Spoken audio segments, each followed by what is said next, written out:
Drew, 6-1 in your last 7. The one loss came to a guy that happens to be pretty dang good. What do you feel like? Where do you stand in your career? Kind of what's clicking right now? Because it's a nice run of success for you. I don't obsess over those numbers. I don't obsess over the loss or the wins. This is news to me. I just enjoy every single moment that I'm in front of you guys and inside the cage and competing.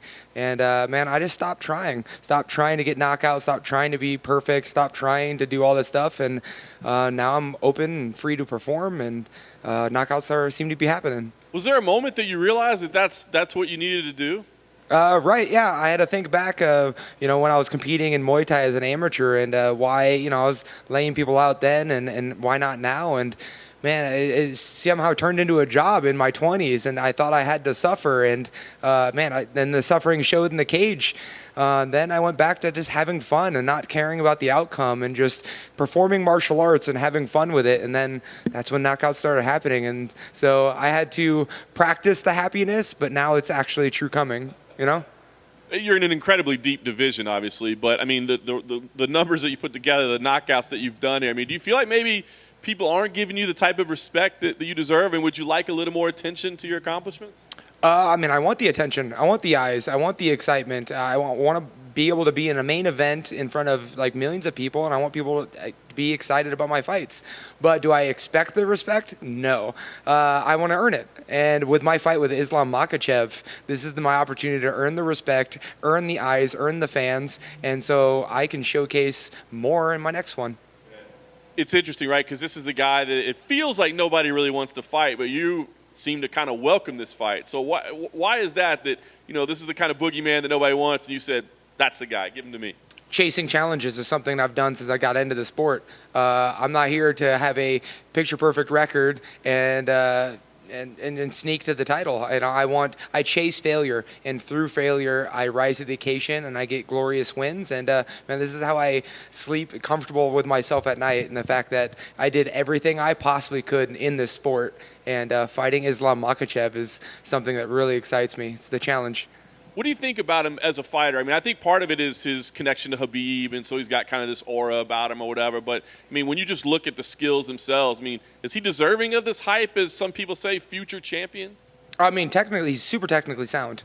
I think he's a little bit more methodical than Khabib. And so I could see where the hype and the respect comes from. Do I entirely believe that it's he earned it or are people giving it to him? I'm not quite sure. So I get to see his temperament and his personality come weigh-ins, and then the first round of that fight, I get to see truly if he lives up to that hype. It sounds like you don't force the issue so much, but when you see this fight play out in your head, I mean, do you feel like you can get another knockout and keep the streak going, or do you feel like you got to be in for a grind? I train for a fight of the night, but I expect a performance of the night. So in my mind, I've been willing to grind for 15 minutes or the 3 rounds of the fight, and I get to find out if he can keep up. Last thing for me, I think anybody that knows the sport knows that this guy is dangerous, but he doesn't necessarily maybe have the name with the fans, that sort of thing. So a win here, what do you feel like you deserve? I mean, do you feel like you deserve some top names, or do you feel like this might be one where you don't jump up the rankings as much as you might like to? I want bigger and better challenges, and so if I finish this fight fantastically, I would love to fight RDA as a main event this summer. I think I'm deserving of former champions, the top guys, and all that stuff. And I want more eyes on my fights, so main event would be great. I want to fight more often, and so this summer, man, I'm taking no time off. And so my goal is to focus on Islam Makhachev, come out of that fight unscathed, and then fight as soon as possible for somebody bigger and better. Drew, right here. Daniel Cormier has said that Islam came, obviously when he met Islam, him and Khabib came in as just technically perfect wrestlers, but now Islam has kind of become a more technical striker compared to Khabib. Do you agree with that assessment in terms of their actual striking? Oh, absolutely. I think if you watch Islam, I mean, he has a really good fundamental kickboxing. Southpaw, he's quick, he's fast. I don't think he has a whole lot of holes. I think he holds back because he's afraid to make mistakes. And so I think he's overall a great martial artist. And when I make him uncomfortable, I want to see what kind of mistakes he decides to make. And we spoke with Michael Chandler when he weighed in as a backup for the Khabib Gaethje fight, and he said just when his name was when Islam was a possible opponent, his DMs blew up with people from Dagestan like saying like we're gonna kill you and all this stuff. Did that happen to you when you signed with? Oh, absolutely, and I absolutely love it, man. Whether you want to see me win or want to see me lose, you're showing support to my cause, which is, man, just supporting the fight.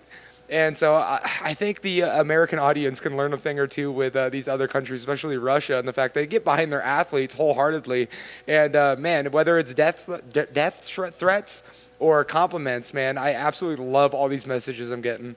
And finally, what did you take away from Justin Gaethje's if anything, did you take away from your teammate Justin's preparation before his fight with Khabib? I won't say anything for the preparation, but in that fight, man, you have to wrestle these guys. You know, you can't just avoid the wrestling from these Russians. You have to engage in it, and through the engaging in the wrestling, I'm going to find my left hand. So, man, just a quick one from me. You're on a blockbuster card here this weekend. There's 3 title fights. When you look at that main event, I'm interested to get your thoughts on how you see it playing out between Israel and Islam Makhachev. Oh man, Israel's he's a sniper. You know, for me, I feel punching power doesn't come from body size. It comes from accuracy and speed. And I think Stylebender is so accurate and so fast that he's going to be able to find a home. And, man, I honestly don't think the weight difference is going to play a factor in this fight. Could you ever see him going up to heavyweight and still being able to negate that weight difference, or is that too big a jump? That might be a little too big a jump because, I mean, Ngannou is also fast and accurate. Fair point. Drew over here. Is there a little bit of a, team versus team aspect for this? Do you feel a little bit like to get, in a way back for Justin Gaethje because Islam is Khabib's teammate and obviously they had that big fight? Right. In the beginning, it seemed like this was the Gaethje Khabib too, right? But man, our fighting styles are completely different. I'm not like Gaethje, and Islam is not like Khabib, so it's a completely different fight. But yeah, I learned a lot. Team Elevation learned a lot from that fight, and from learning with failures, I'm here to perform a completely different kind of fight. A bit of a side note, but I've noticed this happen a lot on social media. How do you react when people say, Drew Dober, he's one of the most photogenic men in the UFC? It's like they think you're too pretty to be a fighter. What's your reaction to that? So getting punched in the face is a fountain of youth. And so the more I fight, the more compliments I seem to receive of how I look on Instagram. And honestly, I'm just pushing into that, just posting photos and seeing what people say about them. Thanks, man. Hey Drew, how are you? Good, how are you doing? I'm Igor Lazarin. I made an interview with you by Skype. I'm from Russia. Oh, hey! Yeah, glad to see you, bro. So imagine you with Islam in wrestling. He's upstairs. What do you have to do? Can you repeat the question for me? Yeah. So you're and Islam in the downstairs in grappling, and Islam is downstairs. Is upstairs. What do you have to do? I mean, this is MMA, and so he's incredible on the ground, and I definitely know this. But and I'm incredible in the stand-up. But we're both mixed martial artists, and I just want to showcase all of mixed martial arts and not really focus on just the stand-up or just his ground game. I'm not going to avoid his ground game. If he wants to take it there, I can give him problems there too. And if he wants to exchange hands with me, we can do that too. My goal is to be the more complete martial artist. You'll fight against Dagestanian guys, and you're happy. Oh, absolutely, man. Like, you guys are incredible. You guys are scary and talented, and just being able to be a part of, fighting Dagestani guys is pretty fantastic. So you think they're friendly? No, I don't think he's going to be friendly at all. I think he's going to try to put me to sleep in front of millions of people, and if he can't do that, he's going to try to out-wrestle me. But no, I just think it's going to be absolutely exciting. I'm here to make the fight exciting, and I know there's a lot of Russian eyes on this fight, and yeah, it's going to be so much fun. Thank you. I already forgot the Russian word you taught me, though, unfortunately. This word was privet. Privet. Hi. That was it. Yeah. All right, privet.